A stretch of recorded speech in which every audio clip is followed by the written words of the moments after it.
সুপ্রিয় দর্শক, যুদ্ধের জন্য তৈরি হতে হবে বাংলাদেশ সরকারকে, এমনই বার্তা দিয়েছে ভারতের বিজেপি নেতারা। তাদের দাবি, বাংলাদেশের হিন্দু সম্প্রদায়ের মানুষদের উপরে যে পরিমাণে অত্যাচার চলছে তার জন্য ভারতকে যুদ্ধে নামতে হবে।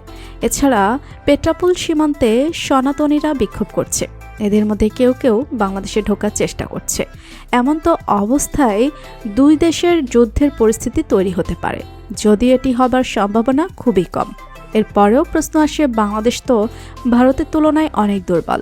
যদি ভারত ও বাংলাদেশের মধ্যে যুদ্ধ হয়, তাহলে ভারত কি বাংলাদেশকে দখল করে নেবে? ভারত চাইলেই কি বাংলাদেশে দখল করতে পারবে?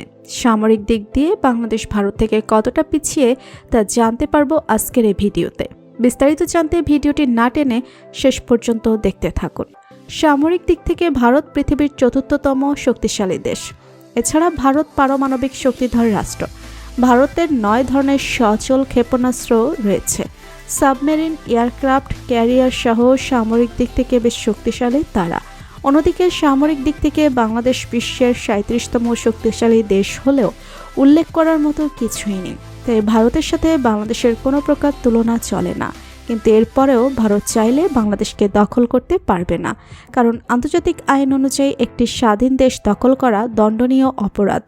ভারত বাংলাদেশকে দখল করতে গেলে আন্তর্জাতিক কাঠগড়ায় দাঁড়াতে হবে, কেননা বাংলাদেশ হচ্ছে একটি স্বাধীন দেশ।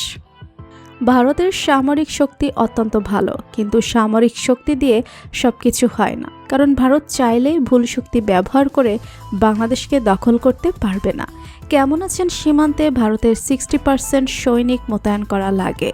অন্যদিকে পাকিস্তান সীমান্তে কমপক্ষে 30% আর বাকি 10% 7 সিস্টার্স সহ অন্যান্য রাজ্যের কাজে লাগে। ভারত যদি বাংলাদেশকে দখল করতে চায়, তাহলে সে নিজের পায়ে নিজেই কুড়াল মারবে। ভারত বাংলাদেশের সাথে লড়াই করতে গেলে বাংলাদেশ সেনাবাহিনী 90% শক্তি ব্যবহার করবে, সাথে প্যারামিলিটারি বাহিনীর সাথে 18 কোটি জনগণ থাকবে। কিন্তু ভারতকে চীন ও পাকিস্তান সীমান্তে সৈনিক রাখতে হয়। ভারত যদি বাংলাদেশ হামলা করে, তাহলে পাকিস্তান কাশ্মীর দখল সুযোগ নেবে, চীন অরুণাচল প্রদেশ দখল করবে। অন্যান্য দিকে 7 সিস্টার্স রাজ্যগুলো স্বাধীনতার জন্য সর্বশক্তি প্রয়োগ করবে।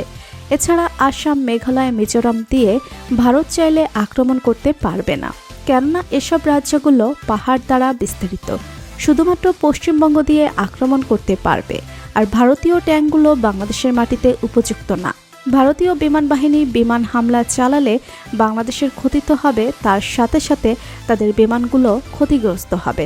মূলত ভারত নিজেই বিপদে পড়বে। এছাড়া যুদ্ধ কিংবা রাষ্ট্র দখলে মূল উদ্দেশ্য থাকে রাজনৈতিক লক্ষণ। রাজনৈতিক লক্ষ্য অর্জন করতে না পারলে বিজয়ের কোনো লাভ নেই। যেমন ভিয়েতনাম যুদ্ধে মার্কিন যুক্তরাষ্ট্রের রাজনৈতিক লক্ষ্য ছিল চীন প্রভাবিত সরকারের পুরোপুরি পতন ঘটিয়ে যুক্তরাষ্ট্রের অনাগত সরকারকে ক্ষমতায় বসানো। যুদ্ধে মার্কিন যুক্তরাষ্ট্র এগিয়ে থাকলেও রাজনৈতিক লক্ষ্য অর্জন করতে পারেনি, যার কারণে মার্কিন যুক্তরাষ্ট্র কৌশলগতভাবে হেরে যায়। একইভাবে আফগানিস্তান যুদ্ধে যুক্তরাষ্ট্রের লক্ষ্য ছিল তালিবান সরকারকে পুরোপুরি পতন করে মার্কিন অনুগত নর্দার্ন অ্যালায়েন্সকে কিংবা অন্য কোনো শক্তিকে পুরোপুরিভাবে ক্ষমতায় বসানো। কিন্তু তালেবানকে পুরোপুরি পতন করা যায়নি, যার কারণে তারা আফগানিস্তান থেকে লেজ গুটিয়ে চলে গিয়েছে। অন্যদিকে রাশিয়ার পুতিন, চীনের সরকার যতটা ক্ষমতাশালী, নরেন্দ্র মোদী ভারতে ততটা ক্ষমতাশালী নয়, যার কারণে বাংলাদেশকে আক্রমণ করতে গেলে ভারতের প্রথমে অভ্যন্তরীণ বাধা অতিক্রম করতে হবে। সেক্ষেত্রে নিজের দেশেরই রাজনৈতিক ঝামেলা সৃষ্টি হবে এবং শেষ পর্যন্ত বাংলাদেশে আক্রমণ না করতেও পারে। তো বন্ধুরা, ভারত এবং বাংলাদেশের যুদ্ধ নিয়ে আপনার মতামতকে জানিয়ে দিন কমেন্ট করে। আর ভিডিওটি ভালো লেগে থাকলে একটি লাইক দিয়ে চ্যানেলটি সাবস্ক্রাইব করুন। ধন্যবাদ।